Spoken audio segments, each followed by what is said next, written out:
చౌదికాప్ Thailand పోతున్నారా? ఇవాల్టి సూర్యుడి ప్రయాణం వీడియోలో పాస్‌పోర్ట్‌తో పాటు ఇతర డాక్యుమెంట్స్ అలాగే కొత్త రూల్స్ ఏం రాబోతున్నాయి, అవన్నీ మనం ఇవాల్టి వీడియోలో చూద్దాము. ఇవన్నీ మనకు చెక్ లిస్ట్ లాగా పనికొచ్చుద్దనమాట. అంటే మనం థాయిలాండ్ వెళ్ళేటప్పుడు ఎయిర్‌పోర్ట్‌లో గానీ, ఇమిగ్రేషన్‌లో గానీ, అక్కడ థాయిలాండ్‌లో తిరగడానికి చెక్ లిస్ట్‌లా పనికొచ్చుద్ది. ఒకవేళ మనం మర్చిపోతే గనక హిట్ లిస్ట్ అయ్యే అవకాశం ఉంటుంది. అలాగే ఇన్ఫర్మేషన్ అంతా కూడా నా వాట్సాప్ ఛానల్‌లో పోస్ట్ చేయడం జరుగుద్ది.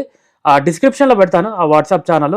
మీరు అది ఫాలో అవుతే గనక ఇలాంటి ఇన్ఫర్మేషన్ ఏదున్నా కూడా నేను ఆ వాట్సాప్ ఛానల్‌లో పోస్ట్ చేస్తుంటాను. సరే మరి వీడియోలోకి వెళ్దామా? మొదటిగా పాస్‌పోర్ట్. మనకి పాస్‌పోర్ట్ అనేది మినిమమ్ 6 నెలలు వ్యాలిడిటీ ఉండాలనమాట. ఎక్కడో ఫోరమ్స్‌లో నెల ఉంది కదా అనేసి వెళ్ళిపోకండి ఎయిర్‌పోర్ట్‌కి. మీకు బోర్డింగ్ పాస్ ఇవ్వరు. ప్రతి వెబ్‌సైట్‌లో ఇండిగో, ఎయిర్ ఇండియా అన్నిట్లో ఇస్తారు. మినిమమ్ 6 నెలలు వ్యాలిడిటీ ఉండాలనేసి పాస్‌పోర్ట్. అది చూసుకొనే మీరెళ్ళండి. లేదంటే మీరు ఎయిర్‌పోర్ట్‌కెళ్ళిన తర్వాత మీ ఫ్రెండ్స్‌కి టాటా చెప్పేసి మీరు వెనక్కి రావాల్సొచ్చుద్దనమాట. అలా కాకుండా చూసుకోండి. రెండోదేందంటే వీసా అనమాట. పోయిన నెల థాయిలాండ్ గవర్నమెంట్ ఈ వీసా మొదలుపెట్టింది. అప్పటినుంచి చాలా మందికి కన్‌ఫ్యూజన్ ఉందనమాట.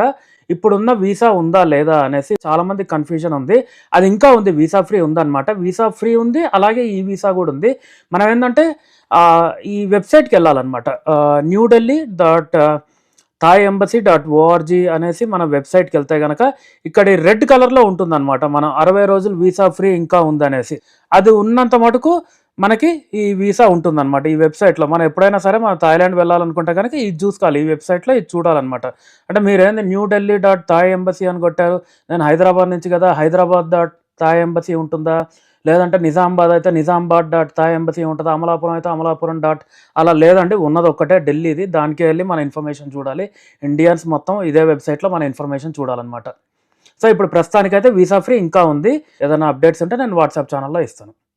తర్వాత ఇంకా వేరే డాక్యుమెంట్స్ ఏందంటే మనకి హోటల్ బుకింగ్ కంపల్సరీ కావాలి. మీరు ఎన్ని రోజులైతే ఉంటున్నారో థాయిలాండ్‌లో అన్ని రోజులకి సరిపడా మీకు హోటల్ బుకింగ్ తీసుకోవాలండి. లేదంటే ఇండియాలో బోర్డింగ్ పాస్ ఇవ్వరు. మనకి బ్యాంకాక్ గానీ, ఫుకెట్ గానీ ఎక్కడికెళ్ళాలన్నా కూడా కంపల్సరీ మీకు హోటల్ బుకింగ్ ఉండాలి. లేదంటే గనక మీకు బోర్డింగ్ పాస్ ఇవ్వరు. అదొకటి మీరు గుర్తుపెట్టుకోండి.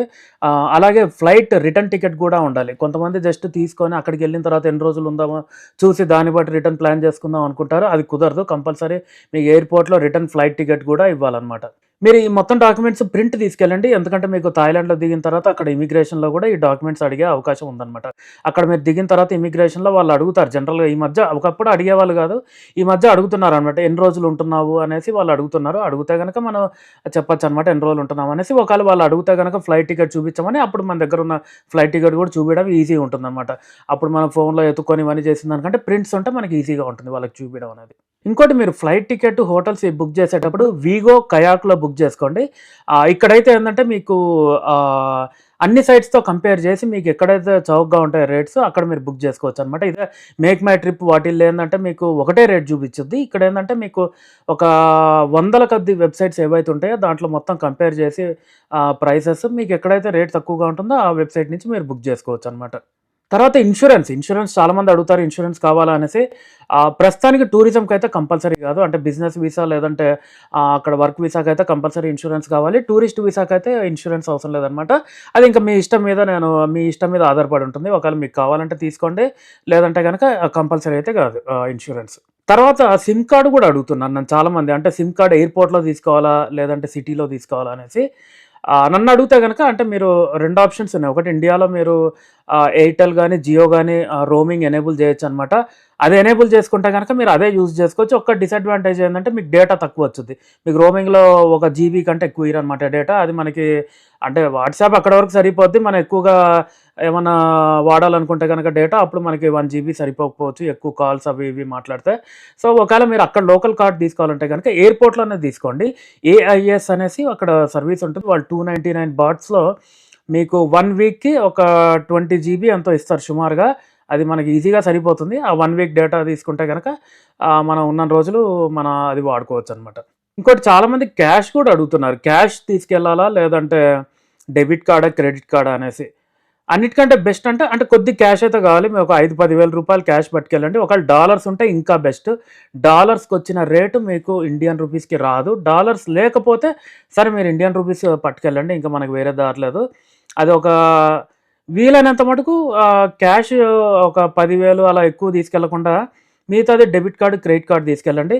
ఆహ్, ఎక్కడైతే క్యాష్ వాడాలో అక్కడ మీరేం చేస్తారంటే అక్కడ థాయిలాండ్ వెళ్ళిన తర్వాత డెబిట్ కార్డ్‌తోని క్యాష్ డ్రా చేసుకోవచ్చనమాట. కానీ ఇక్కడ ఒక్క పాయింట్ ఏందంటే మీరు ఎక్కువ క్యాష్ డ్రా చేయండి ఒకటేసారి. ఎందుకంటే ఎంత క్యాష్ డ్రా చేసినా గూడా ఆ బ్యాంక్ వాళ్ళు 220 బాట్‌లు తీసుకుంటారనమాట ఎంత డ్రా చేసినా గూడా. సో, అందుకని నేననేది ఏందంటే మీరు ఒకటేసారి ఎక్కువ క్యాష్ డ్రా చేసుకుంటే గనక మీకు 200 బాట్లతోనే సరిపోద్ది. లేదంటే మీరు రోజు డ్రా చేస్తున్నారంటే 500, 1000 బాట్లు మీరు ప్రతి దానికి 220 కడుతుండాలి. ఇదొకటి గుర్తుపెట్టుకోండి. ఇంకోటి ముఖ్యంగా మీరు గుర్తుపెట్టుకోవాల్సింది ఏందంటే ఇండియా నుంచి బయలుదేరేటప్పుడే ఇంటర్నేషనల్ యూసేజ్ మీరు యాక్టివేట్ చేయండి. మీరు థాయిలాండ్ వచ్చిన తర్వాత మళ్ళీ మీరు యాక్టివేట్ చేయాలనుకుంటే ఇబ్బందవుద్ది. మళ్ళీ అది ఓటీపీ పంపియాలంటే మీ సిమ్ కార్డ్ అక్కడ పనిచేయదు. ఇవన్నీ మీకు అనవసరంగా ఇబ్బంది కలుగుద్ది. అందుకని ఇండియాలోనే మీరు ఇంటర్నేషనల్ యూసేజ్ ఎనేబుల్ చేసి తర్వాత థాయిలాండ్‌కొస్తే గనక మీకు ఎటువంటి ప్రాబ్లమ్ లేకుండా ఉంటది డెబిట్ కార్డ్ యూజ్ చేయడంలో. తర్వాత షాపింగ్ వచ్చేసరికి ఇప్పుడు ఇందిరా స్క్వేర్ ఉంది, ప్లాటినం మాల్ ఉంది. ఈ రెండు ఏందంటే లోకల్ వాళ్ళ సరుకులుంటాయన్నమాట. లోకల్ బట్టలు గానీ, లోకల్ సరుకులు గానీ, లోకల్ బొమ్మలు అన్నీ లోకల్‌గా తయారైనవి ఉంటాయి. అలా కాదు బ్రాండెడ్ కావాలనుకుంటే గనక సెంట్రల్‌కి వెళ్ళొచ్చు. తర్వాత ఐకాన్ సీఎంకి వెళ్ళొచ్చు. ఆ 2 చాలా మంచి మాల్స్ అనమాట. తప్పనిసరి ఎళ్ళండి. ఇంకోటి ఒకవేళ మీరు గ్యాడ్జెట్స్ కొనాలనుకుంటే ఐఫోన్ గానీ, లేదంటే AirPods, ear phones, microphones, cameras అలాంటివి కొనాలనుకుంటే గనక ఎంబీకే సెంట్రల్ అక్కడైతే మీకు 1, 2 ఫ్లోర్స్ ఒట్టి ఎలక్ట్రానిక్స్‌కే ఉన్నాయి. వ్యాట్ రిఫండ్ కూడా వస్తాయి. మీరు చూసుకోండి యెల్లో కలర్ పేపర్ ఉంటుందనమాట వ్యాట్ రిఫండ్ అనేసి. అడగండి వ్యాట్ రిఫండ్ ఉందా అని. ఉంటేనే ఆ షాప్‌లో తీసుకోండి. లేకంటే తీసుకోకండి. తర్వాతొచ్చేసరికి చాలామంది ఇండియన్ ఫుడ్ అడుగుతారనమాట. ఇండియన్ ఫుడ్ ఏదైనా రెస్టారెంట్ అడ్రెస్ పెట్టండి అది ఇది అనేసి. ఇక్కడ మీకు థాయిలాండ్‌లో ఇండియన్ ఫుడ్ గురించి భయపడే అవసరం లేదు. మీకు ప్రతి చోట మీకు ఇండియన్ ఫుడ్ ఉంటది. ఏ సిటీకి వెళ్ళినా కూడా ఇండియన్ రెస్టారెంట్స్ చాలా ఉంటాయి. మీరింత కూడా భయపడే అవసరం లేదు. సో, దాని గురించి మనకి అరే అక్కడ ఉన్న వారం 10 రోజులు చికెన్ బిర్యానీ దొరుకుద్దా, మటన్ బిర్యానీ దొరుకుద్దా, ఇదంతా మీకేం భయం లేదనమాట. మీకు అన్ని సమస్తం దొరుకుతాయి ఇండియన్ ఫుడ్. అలాగే థాయ్ ఫుడ్ కూడా ట్రై చేయండి. చాలా బావుంటాయి వాళ్ళయి థాయ్ ఫుడ్. అది కూడా ట్రై చేయండి మీరు వీలైతే. అలాగే కొత్త రూల్స్ మనకి 2 నెలల్లో టీఎం6 అనేసి మొదలవబోతుందనమాట. 2 నెలలంటే మే 1 నుంచి. ఇప్పుడు మే తర్వాత వెళ్ళే వాళ్ళు అరైవల్ డిపార్చర్ కార్డ్ ఆన్‌లైన్‌లో మీరు ఫిల్ చేయాల్సి ఉంటుంది. సో, మే లోపల ఒకవేళ మీరు ప్లాన్ ఉంటే గనక మీకు ఏమీ లేదు. మార్పేం లేదు. మామూలుగా అంతకుముందు చెప్పిన రిక్వైర్మెంట్స్ అదే ఏవైతే రిక్వైర్మెంట్స్ చెప్పానో అవి తీసుకొనెళ్ళండి.